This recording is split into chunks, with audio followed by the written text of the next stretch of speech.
Hello fans, collectors, investors, welcome back to Iconic Baseball. I'm Iconic Al. It is with great pride that I bring you the top 5. This is my list of the 100 greatest and most iconic ball players in baseball history, and this represents an important plateau for me.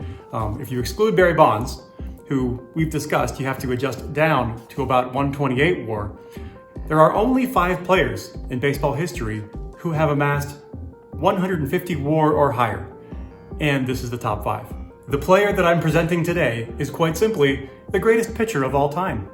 He has compiled a higher WAR than any other pitcher in baseball history at 165.1. He's the only pitcher to win over 400 games and amass over 3,500 strikeouts. The man was a true master of his craft, and he possessed a superhuman ability to throw a fastball, which made him essentially unhittable in his time. I'm of course talking about the big train, the great Walter Johnson. Take me out to the ball game, take me out with the crowd. Buy me some peanuts and cracker jack. I don't care if I never get back. Let me root for the home team. If they don't win, it's a shame. For it's 1, 2, 3 strikes, you're out at the old ball game. If you have an exceptionally good curve, better curve ball than a fast one, or when you get out there and a base hit might hurt you in a ball game on a good batter up or something like that, well, then you want to throw him a curve if you have a real good curve. If you have a better fast one than you have a curve, if you have a real good fastball and not a very good curve, why, I'd throw him the fastball. Born in 1887 in Humboldt, Kansas, Walter Johnson would go on to become the greatest pitcher in baseball history. There's a great story about how Johnson was discovered, plucked out of obscurity, pitching for a semi-pro league in Idaho. The Senators got wind of Johnson's fastball and sent first baseman / catcher Cliff Blankenship to scout Johnson. There's a great quote of him recounting his scouting of Walter Johnson back in 1907. Now, I'm in Weiser, Idaho on a wild goose chase here to look over some palooka who was burning up the Snake River Valley Semi-Pro League. You see, someone sent the Senators a telegram, said there was a kid Johnson, threw so fast you couldn't see him, and that he knew where he was throwing it to, because if he didn't, there'd be dead bodies buried around home plates all over Idaho. I get to the field just in time to see him shamble out to the mound, all arms and legs, eyes down like he doesn't even want to be there. Then, holy smoke, 19 years old, and no one in big league ball ever had a fast one like this, so I offer the kid $500 to join the Senators. You know what that hayseed said? He'll come if I promise him train fare home in case he don't make it. I said, kid, a one-way ticket's all you're going to need. With the Senators, Johnson was an immediate sensation. And looking at his career totals through today's lens, his numbers are unfathomable. A career 165.1 WAR, the highest ever. A 147 ERA+. He sported a career 2.17 ERA with a 1.061 WHIP. Johnson had a career record of 417 wins and 279 losses. He struck out 3,509 batters, led the league in strikeouts 12 times. He won 20 games 12 times during his career, winning 2 MVP awards and 3 Triple Crowns. He held the career mark for strikeouts for 56 years after his retirement. His 110 complete game shutouts are still an MLB record. Of his 666 starts, he has 531 complete games. Just a ridiculous number, especially by today's standards. Speaking of ridiculous, Johnson posted peak WAR seasons of 10.4 in 1910, 13.2 WAR in 1912, 15.1 WAR in 1913, 11.7 in 1914, 11.5 in 1915, 10.4 WAR in 1918, and 10.6 WAR in 1919.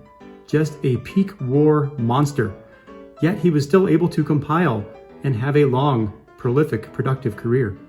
In 1924, the grizzled veteran led his Washington Senators to the World Series title.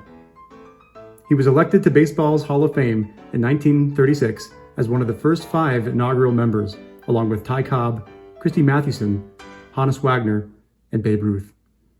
The most striking quote I've ever heard about Walter Johnson came from the greatest hitter of the era. The first time I faced Walter Johnson, I watched him take that easy windup, and then something went past me that made me flinch. I hardly saw the pitch, but I heard it. Every one of us knew we'd met the most powerful arm ever turned loose in a ballpark. Ty Cobb. Before we dive into my collection, I'm delighted to announce another amazing guest contributor, Walter Johnson enthusiast, expert collector, and YouTube Sports Card Hall of Famer, George of Diamond Yard Sports Cards. George, Diamond Yard Sports Cards, coming at you here with some Walter Johnson cards at the request of my friend Iconic Al. We're going to talk about the Big Train, as he is known. If you're talking about pitching and domination, you're talking about Walter Johnson, the Big Train. 416 career wins, an ERA of 2.16. Walter Johnson's greatness is unmistakable. And not only is he a great baseball player, but very collectible in the hobby with some very unique cards. And I'm going to show you some here. So here we go. So guys, Walter Johnson is going to be the topic of what I'm going to discuss. But I wanted to talk about first Bob Feller. And Bob Feller would have had statistics similar to Walter Johnson. And in Ken Poznanski's book, Baseball 100, Bob Feller, Poznanski talks about the fact that Feller kept a piece of paper that was produced by a sabermetrician that took the statistics and his current pace. If he had not gone to the war, he would have had 373 career wins, which would be remarkable, absolutely remarkable. At the same time, it would still put him well behind Walter Johnson's 416 wins. And so let's talk about the Big Train and some cards of his. I'm going to start from the earliest and go to the latest. These are a lot of strip cards, and this is a 1920 W516 Walter Johnson. This one is authentic altered, and it is a 516-1, and he is throwing with his right hand. There's a W516-2 series of these strip cards where the photos or the pictures are reversed, and he's throwing left-handed. And those are much more rare than these are. This Walter Johnson specifically has 71 graded by PSA, 57 of them are authentic.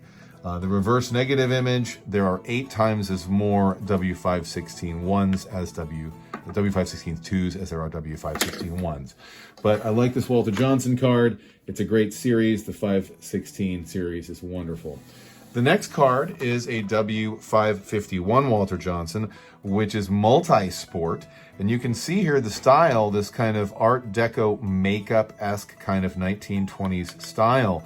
And these cards are not only, they not only have baseball cards of Babe Ruth and Tris Speaker and Ty Cobb, but they also have Charlie Chaplin, Gene Sarazen, Pancho Villa, Jack Dempsey, and most, if not all of them, have these rosy red cheeks in that 1920s, early 1920s style. This specific card is not rare. There are 109 of these graded by PSA, but these are very neat cards. Now, some people do not like it when the card does not really look like the player, and I can tell you this does really not look like Walter Johnson, and a lot of them in this 551 series do not look like the players that they are portraying, and at the same time, they are very nice pieces of early 1920s art. So that's one that I picked up raw and got slabbed. This is a really nice one. This is a W515-2 Walter Johnson. You can see the style is kind of changing. This is a comic book style that would become popular in the 30s and the 40s. They all are like this. The Tris Speaker is like this. The Grover is kind of like this. Lots of really bold lines and dramatic perspectives in this art style. And this one is a W515-2, W515-2, which is 3 times more rare than the W515-1. And these say Wonder, Little Wonder Picture Series. That's why it says Wonder at the top of that card. And the Babe Ruth is the same way. The 515-2s, all the Babe Ruths say Wonder, and you can see little, there's an end of the word little. But anyway, so the W515-1s did not have anything on the top. The 515-2s, though, they were strip cards sliced in strips. Little Wonder Picture Series is what it said at the top. And this specific one It's pretty rare. PSA only has 19 graded, and SGC only has 9 total graded. So much more difficult card than W515-1. And then my favorite Walter Johnson that I have is this one right here, the 1927 York Caramels of the Big Train. And this one is a really nice copy. This one was picked up at the Arizona State Card Show, and back about a year and a half ago. This is his last season. He had pitched from the time he was 19 until 1927 when he retired, all with the Washington Ball Club, and this is his last playing days card. This specific Walter Johnson, there is only one SGC 5, which is this one. There's an SGC 5.5, and there are 5 PSA 5s. So in this grade, this is one of the higher graded ones that's out there. It's very cool in the back. Walter Johnson, pitcher of, quote, speedball fame. So one of a series of 60 ball players. The Lou Gehrig in this set is very sought after, as well as, of course, the Ruth. And there's a Cobb as well. But this is a really nice copy of one of our greatest pitchers in the hobby and the sport. Last card I'll show you is a Fleer card, Baseball Greats. Right-hander, Washington, Senators, 1907, 1927. Again, you see those 416 career wins. Most consecutive shutout innings, 56. This is just an unbelievable player wrapped up here. 1960 Fleer Walter Johnson and a PSA 9. And so, Al, thank you so much for letting me do this, and I look forward to the rest of your series. George, thanks so much for sharing your playing days, Walter Johnson's. Those 20 strip cards just have so much character, and that York Caramel is stunning. I look forward to catching up in Cleveland this year, and anyone who hasn't checked out Diamond Yard Sports Cards, do yourself a favor and check out George's channel. Okay, moving on to my Walter Johnson. It's a 1912 T207, and that was distributed in a package much like this one of 10 little cigars. Would have had a card in there and 10 small cigars. In fact, I bought this last year, didn't realize that it actually still had the cigars in it. And I actually very carefully opened this up and made sure there wasn't actually a card in here. There wasn't, but there were still 7 cigars in this package, and they're still in here. I'm not gonna take them out now, but as you can see, they're still in there. So that's pretty cool that there are cigars in here from over 100 years ago. And moving on to the card itself. If you want to learn more about this set, John Mangini has made a number of videos on the T207 set, so check out his channel and his T207 videos because they're awesome. Gives you a lot of good, deeper background information on this set, which I actually really like. This is the most prominent card in the set, Walter Johnson, the subject of this video. And this is in an old SGC slab, which anyone that watches the channel know that I prefer old SGC slabs. This is one that I've had since before the boom. And this is through Recruit Little Cigars. As I said, this was distributed through these cigar packets. And I love the narrative on the back of this card. Walter Johnson, the Idaho Wizard, came to Washington unheralded. He was lifted from Weiser, Idaho, as I mentioned earlier in the video, where someone had tipped him off as being a star. He cost his club nothing, and today is recognized as the greatest pitcher, perhaps, in the game. Johnson has the greatest speed of any slab man and a wonderful curveball. Last season, he won 11 straight games for Washington. He won 23 and lost 15 games for an average of .605. He batted .234 and fielded .955. So, just kind of tells the story of Walter Johnson. He was 24 years old when this card came out and really had just sort of broke through into his prime superstar status when this card came out. So that's why I really like this card. Really comes from his playing prime, the very early part of when he was breaking out as a superstar, and just so thankful to have this card. He looks kind of like a vampire. A lot of people don't like this set. I really love this set. I think it's beautiful. Just a beautiful rendering of Johnson. It looks so old.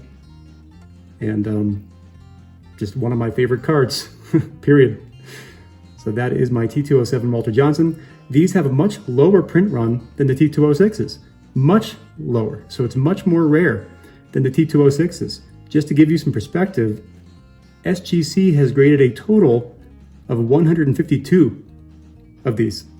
PSA has graded 196. So there are not many of these graded. Put that in perspective, of the T206 Johnsons, there are thousands graded. And of this card, 300, 330. So it's a huge, huge drop off in population. One more reason why I love this card. But that is my Walter Johnson. Big thanks to George at Diamond Yard Sports Cards for your awesome contribution to this episode. And thank you so much for everyone out there who continues to watch and support this countdown. It has been so much fun for me to take you through my list and my collection. And I look forward to next week when we will get into number 4, the Mount Rushmore of the countdown. Until then, keep collecting and stay iconic.